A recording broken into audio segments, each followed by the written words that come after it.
This episode is brought to you by Vital Farms. Isn't it bullshit to have to question where your food comes from? At Vital Farms, you can trace your pasture-raised eggs all the way back to the source, the pasture. On the side of each pasture-raised carton of eggs, you'll find the name of the farm where your eggs were laid. And when you look the farm up on their website, you'll get a peek at all the sunshine, fresh air, and open space the hens enjoy. Learn more and find out where to buy them at vitalfarms.com. Vital Farms, keeping it bullshit-free. This episode is brought to you by Shopify. No matter how big you want to grow, Shopify gives you everything you need to take your business to the next level. Shopify is the commerce platform that makes it easy to show up and sell exactly the way you want to. No need to code or design. Sign up for your $1 per month trial period today. Visit shopify.com/offer23 to get started. Between the kids being home and hosting, everything in our house gets used up in summer. With Instacart, I can save money by stocking up on all my favorite summer brands. I save time by getting everything delivered in as fast as an hour. And I save myself a sink full of dirty dishes by stocking up on paper plates for the annual summer cookout. Save more on summer essentials? Spend more time enjoying summer. Add summer to cart. Download the app to get free delivery on your first 3 orders. Offer valid for a limited time. Minimum $10 per order. Additional terms apply. Welcome to the Human Capital Innovations Podcast.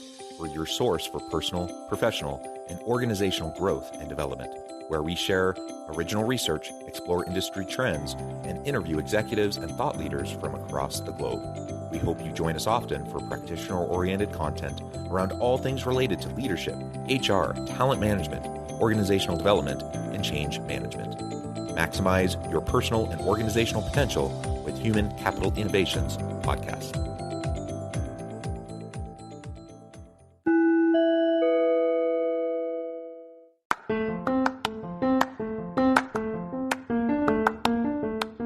If you enjoy the Human Capital Innovations Podcast, enjoy ad-free listening by going to the Patreon page, and please consider contributing even at the producer or sponsorship level.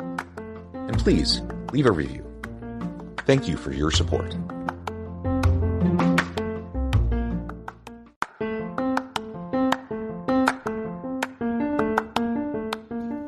Welcome to the Human Capital Innovations Podcast. In this HCI podcast episode, I talk with Hason Greene about the future of human capital management.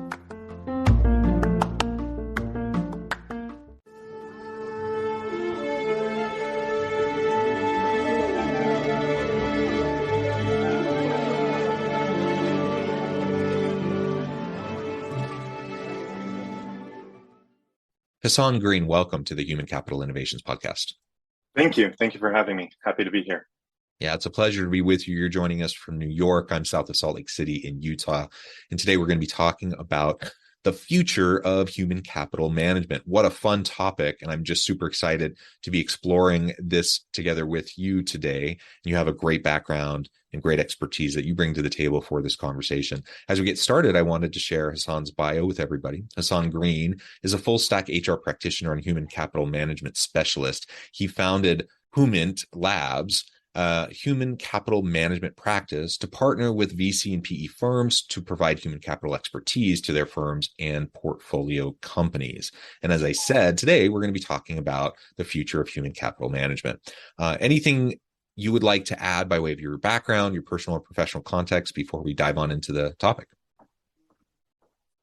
You pretty well covered it. I would just say, at Humint Labs, we partner with firms at the pre-investment, M&A, and pre-IPO stages to provide decision-making and decision makers with expertise, tools, education to understand, manage, and report on their human capital.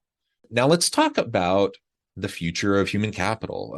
Now, certainly, if we look back in time before we start looking forward, we can see huge shifts over the past several decades, from personnel management into the various kind of iterations of HR, and this people management, human capital management is now kind of the more common terminology.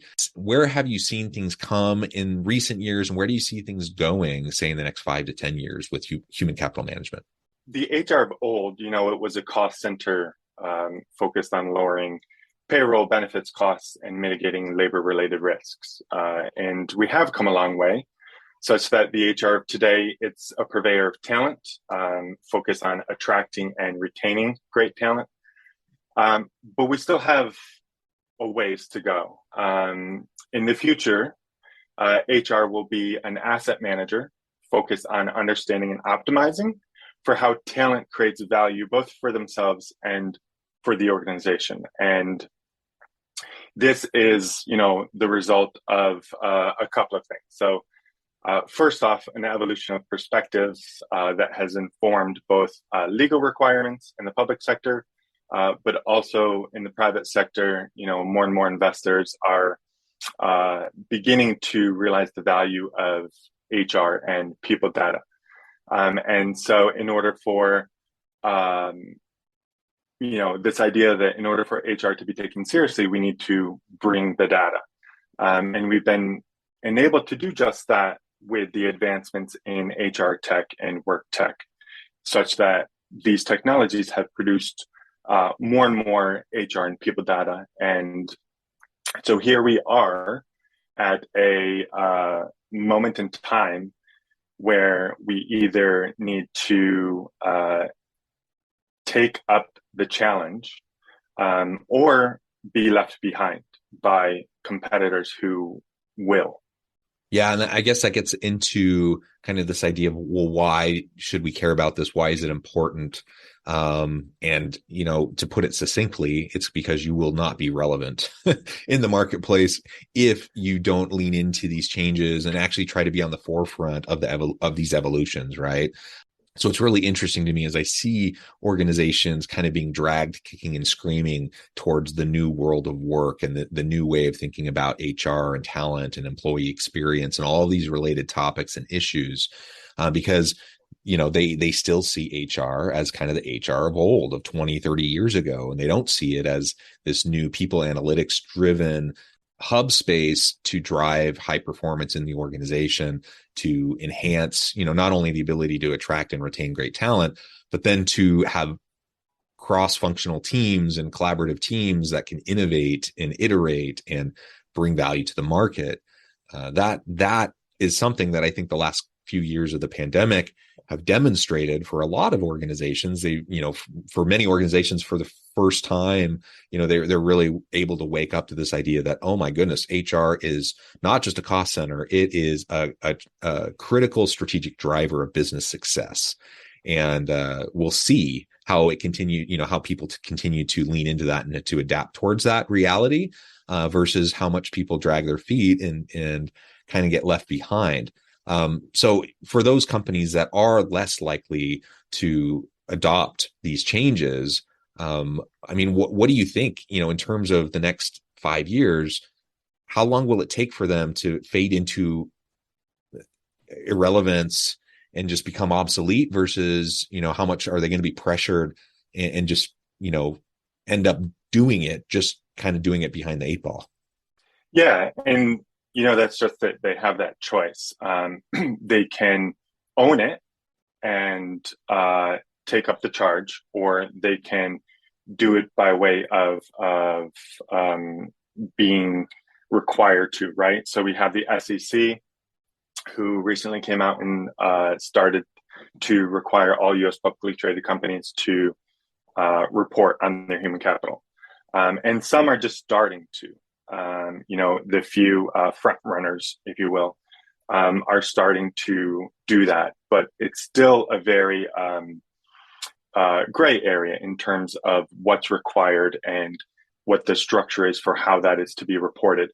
And the leaders in the space are really going to make that difference and determine really what gets reported and how it gets reported.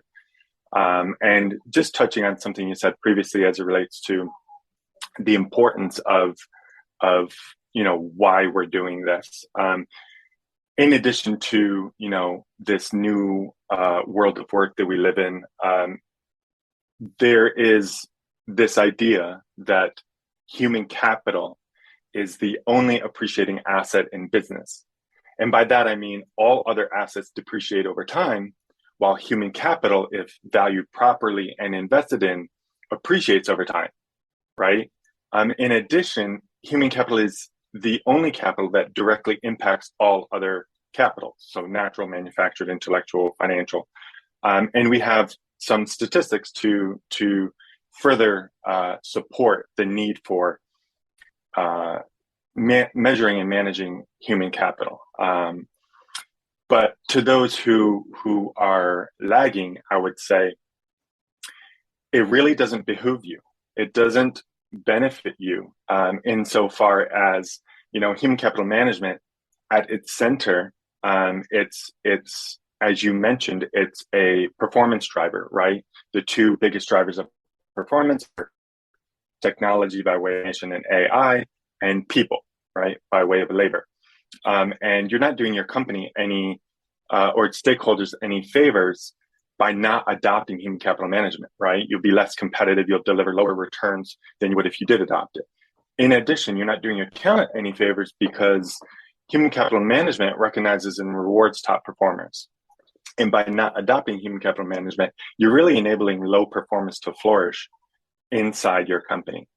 And so I think, if you're looking for a time horizon, with the SEC requirements, it's probably 3 to 5 years before companies really start to feel the pressure and in some cases fines from not reporting their human capital and managing it accordingly.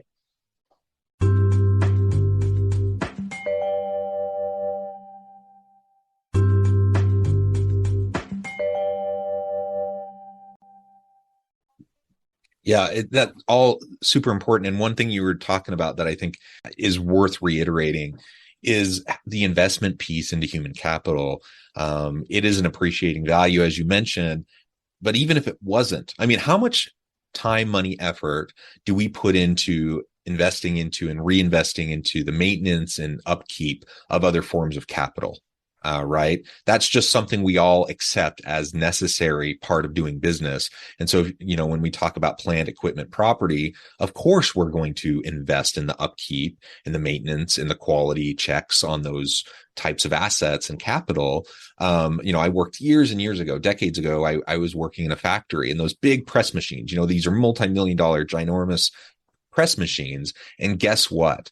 They cost a lot of money. And so they made darn sure that they had regular maintenance, that they had regular upkeep. And when there were new technologies that came out that were related to these big press machines, they would invest in those new technologies and integrate them into that big machinery. Of course they would, because it was a huge investment. And so it's always been mind-boggling to me that organizations seem so willing to invest into these other forms of capital and assets that they have, and often, really are less inclined to invest into their people, especially considering their people are the ones that bring value to the market. They're the ones that provide the products and services that interface with the customers. They're the ones where, their skills and their competencies and capabilities will only increase through that investment into them. So their value increases over time. It seems like a no-brainer, yet you still have, people of different kind of backgrounds and persuasions that still see it as a cost center and still see it as something that's just, a bottomless pit of money. And so it's often one of the first budgets that gets slashed in an economic downturn, unfortunately. Yeah, that's so true. And the reason that it's one of the first budgets to get slashed is because they're not measuring it properly, right? They don't have the tools in place. They don't have the models in place to truly understand the impact that human capital has on value creation for the business. Just a couple of statistics to throw out there. So as it relates to investing in our people, right? So you can invest in the health of your people, you can invest in training, you can invest in engagement. So there's been a number of studies. For example, the U.S. Chamber of Commerce commissioned a study that found a 47% return on investment in health and well-being initiatives. Rand Corp, Johnson & Johnson, same thing. Anywhere between 271% return on investment to upwards of 500% return on investment in health. Then you get into training, where MIT and Accenture respectively performed studies that found a return on investment of anywhere between 250 and 350 percent return on investment in training. Engagement's another one. Gallup performed a study that found a return on investment in engagement. So rewards, recognitions, things of that nature in your workforce. Decreased absenteeism by 41%, decreased turnover by 24% or more. And then most importantly, increased productivity, sales, and profits by as much as 20% or more. So the data is there for those who are measuring it, right? And so that's what I'm getting at with the importance of human capital management being the future of HR, in that it really needs to sit as a center of HR and drive the other services, such that you use that data to inform your decisions around how to treat your workers, how to invest in them in order to realize the greatest value for your dollar. Yeah, and those ROI numbers are insane, right? Usually if we see numbers like that, it's a complete no-brainer. Of course, you would invest into those types of programs, those types of initiatives, and yet, there's, still some lag. So I think we're getting there. It's going to take a little bit more time for some organizations, and other organizations are fully leaning into this and embracing it and ramping up their efforts in the human capital management space and leveraging and utilizing people analytics to greater extent to make really data-driven decisions that can help them to be successful. So I think we've done a good job of laying out, the importance of this, and how, the current environment's a little bit different than the past environment. What does this mean in the day-to-day lived experience of the average employee? In an say a young worker who doesn't know any different, they come out of, high school, college, whatever, they have their first job, they're new to the labor market, and now they're in corporate America or whatever.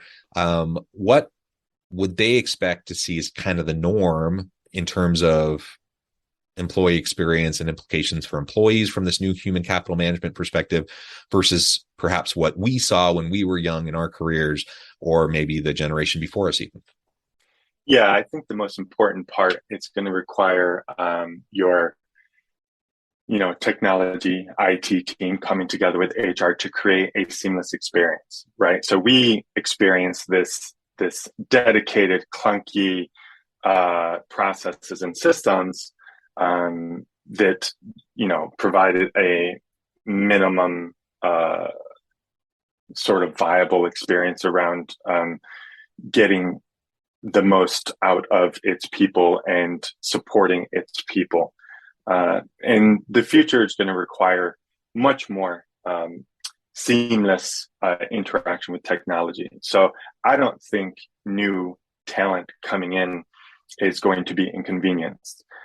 I believe that the technology that's going to be required for achieving this vision is one that really is built into the flow of work, such that it's measuring contribution, it's measuring various reviews and ratings and things in the flow of work as work is being performed, whether it's a project or something else.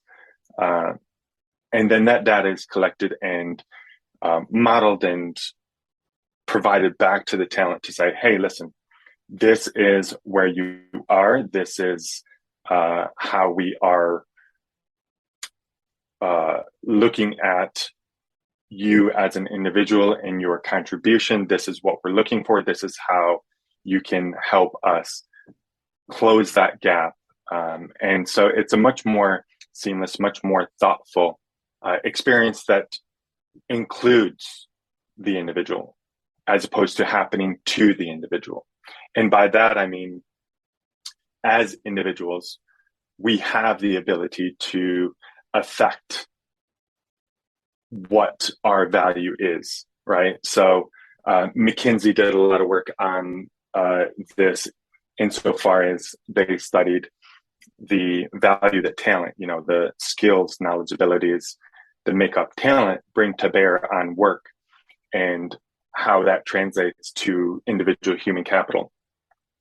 And they outlined how you can increase your individual human capital by taking on new experiences, learning new skills, moving to a new job, and in the process, increasing your skill and increasing your value. So this isn't something that's happening to talent, to workers. This is something that's happening for workers, such that they are no longer being managed according to screen grabs and keystrokes and surveillance, but rather what they actually contribute, right? What their actual work product is, which is what we've been saying we've wanted for a long time now, particularly in this new world of work where the workforce is distributed and remote.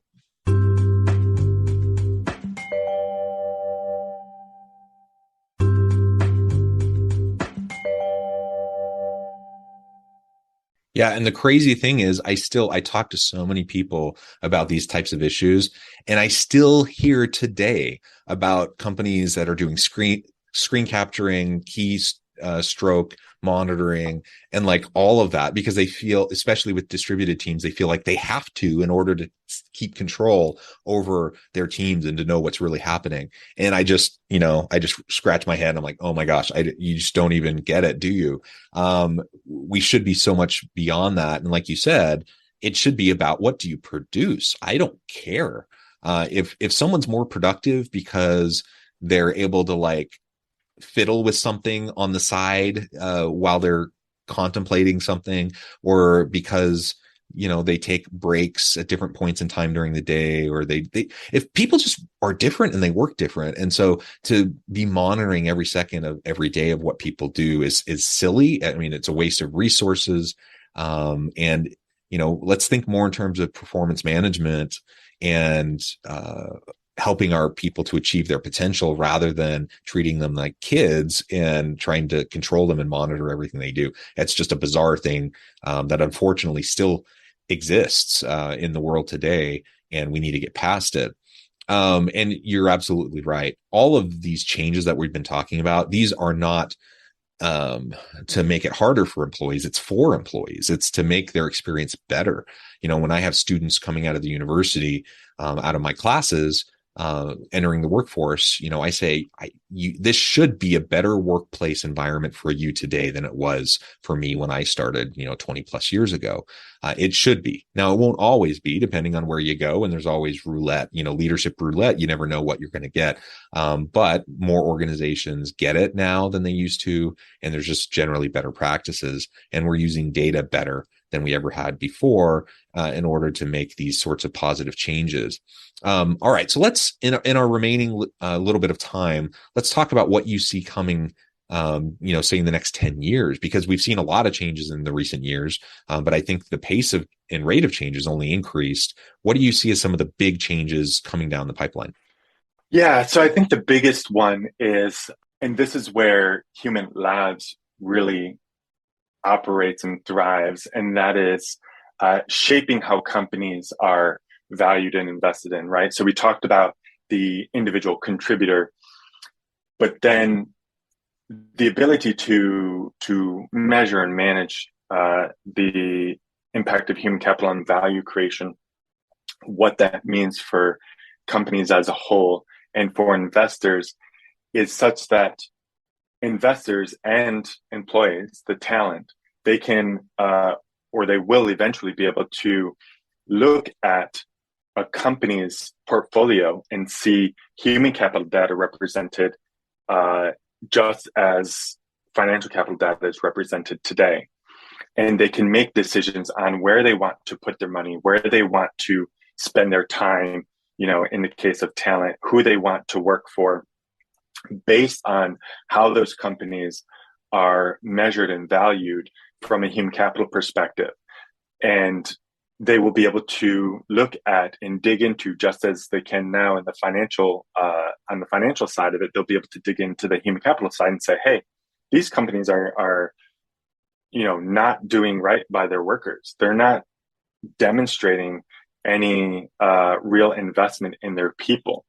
which sends the message that they don't value their people, right? And so I believe the future 5-10 years from now, it's going to look very much like the way companies are viewed today through this, idea of portfolio management, where you are investing in and trading on companies, but according to the human capital as much as their financial capital. Yeah, super interesting.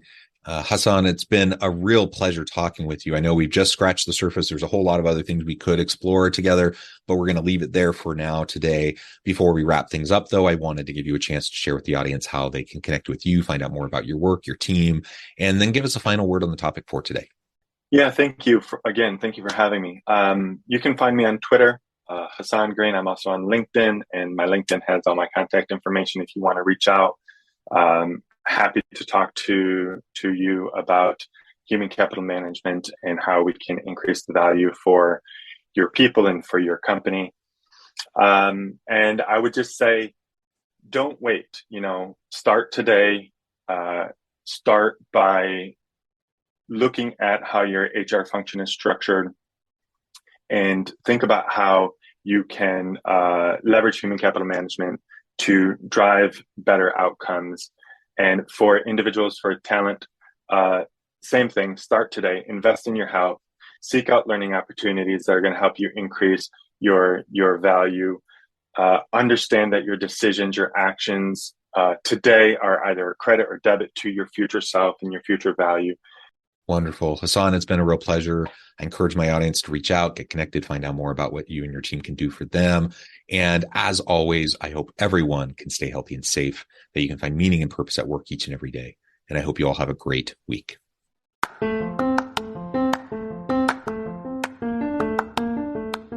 you enjoy the Human Capital Innovations podcast? Enjoy ad-free listening by going to the Patreon page. And please consider contributing even at the producer or sponsorship level. And please leave a review. Thank you for your support.